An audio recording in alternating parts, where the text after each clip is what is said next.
Pour accéder au sommet enneigé, les skieurs peuvent utiliser des téléphériques, des télésièges, mais aussi des systèmes moins répandus mais très efficaces, des funiculaires.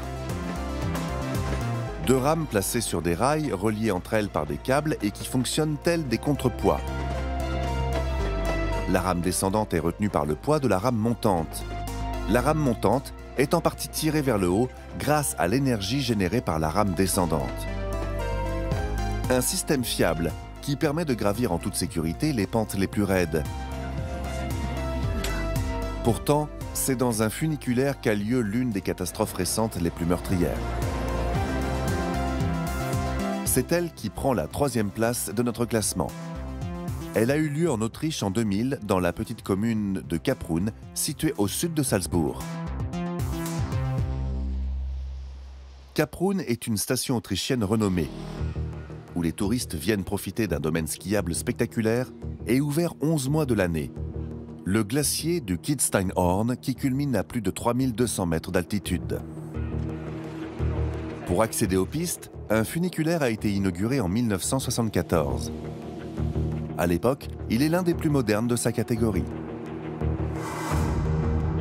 Deux rames capables de grimper sur une pente de 30 degrés à 25 km/h. 9 minutes d'ascension pour franchir les 3900 mètres du parcours, dont 3200 à l'intérieur d'un tunnel.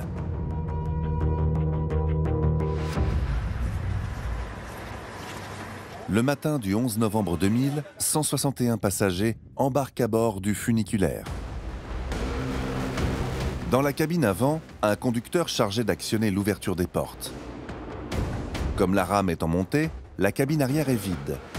Mais un radiateur électrique d'appoint est resté en fonctionnement. C'est par lui que tout va commencer. L'appareil est défectueux et va prendre feu. Rapidement, les flammes font fondre les gaines en plastique dans lesquelles circule du liquide hydraulique inflammable.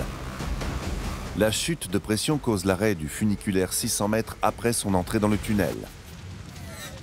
L'incendie se propage alors dans la rame. Les 161 passagers se retrouvent pris au piège. À l'avant, le conducteur parvient à ouvrir les portes. Pour échapper aux flammes, les passagers tenteront de fuir en direction du sommet. Un choix qui va s'avérer meurtrier. Car le tunnel agit comme une gigantesque cheminée, aspirant l'oxygène par en bas pour alimenter l'incendie, les fumées toxiques s'échappant par le haut. Tous les passagers qui emprunteront le tunnel vers l'avant mourront asphyxiés. Tout comme des personnes présentes 2,5 km plus haut dans la station d'arrivée. Seuls ceux qui affronteront l'incendie pour ressortir vers le bas s'en sortiront vivants.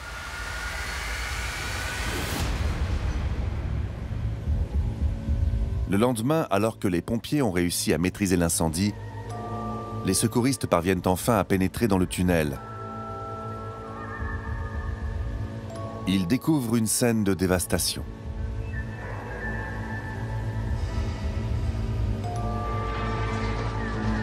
Le bilan fait état de 155 morts. Il faudra plusieurs semaines pour identifier les corps des victimes carbonisés par les flammes.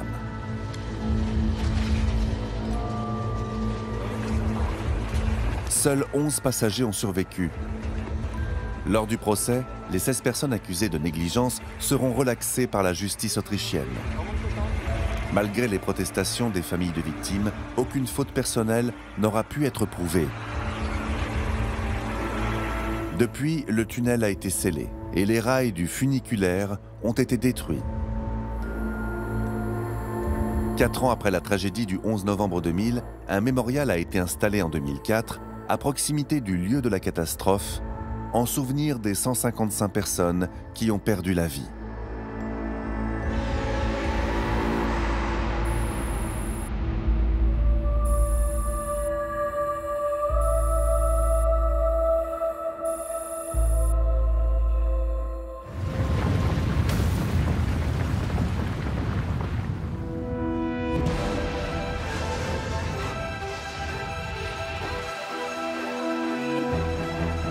Les passerelles pour piétons sont extrêmement répandues et très utiles pour franchir des cours d'eau, des voies ferrées ou de circulation, ou relier des immeubles entre eux.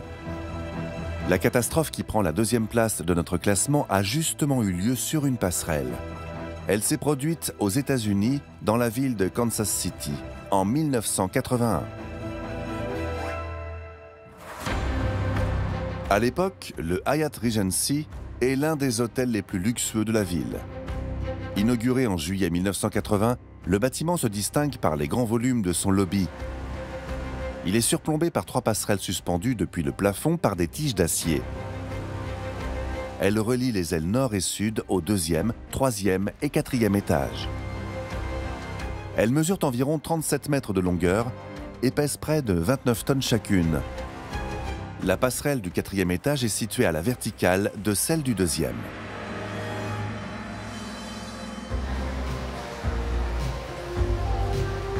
Le 17 juillet 1981, en début de soirée, le hall est plein. 1600 personnes assistent à un festival de danse. 20 personnes se trouvent sur la passerelle du 4e étage. 40 sur celle du 2e étage. Toutes regardent l'événement en contrebas quand soudain,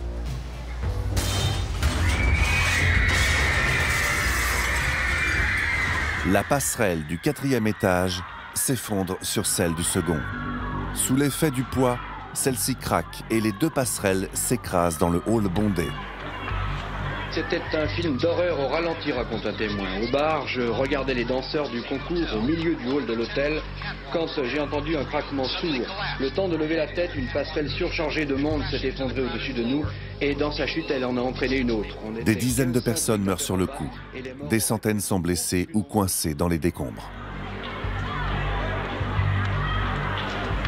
Il faudra 14 heures pour que les secours parviennent à extirper les survivants des amas de béton, de verre et d'acier. Le bilan très lourd fera état de 114 morts et 216 blessés graves.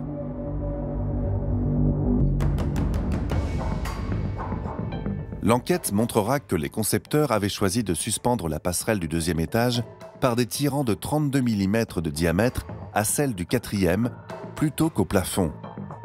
La passerelle du 4e étage devait donc supporter son propre poids, celui de la passerelle du second, ainsi que celui des clients. La structure reposait sur 3 poutres à travers lesquelles passaient les tirants fixés par des écrous. La charge était telle que les écrous ont sectionné les points de soudure. La catastrophe était inéluctable. Il a été dit pendant le procès que même un étudiant en ingénierie de première année aurait pu anticiper la catastrophe. Les victimes et leurs familles recevront des centaines de millions de dollars d'indemnités et les négligences constatées dans la conception des passerelles de l'hôtel Hyatt Regency déclencheront des réformes de grande envergure sur les normes de sécurité aux États-Unis. L'hôtel, lui, a été reconstruit et la nouvelle passerelle du hall repose sur des piliers en béton. Le bâtiment est considéré comme l'un des plus sûrs du pays. Mais le drame de juillet 1981 a marqué la ville de Kansas City. Il reste encore aujourd'hui l'accident le plus meurtrier lié à la défaillance structurelle d'une construction de toute l'histoire des États-Unis.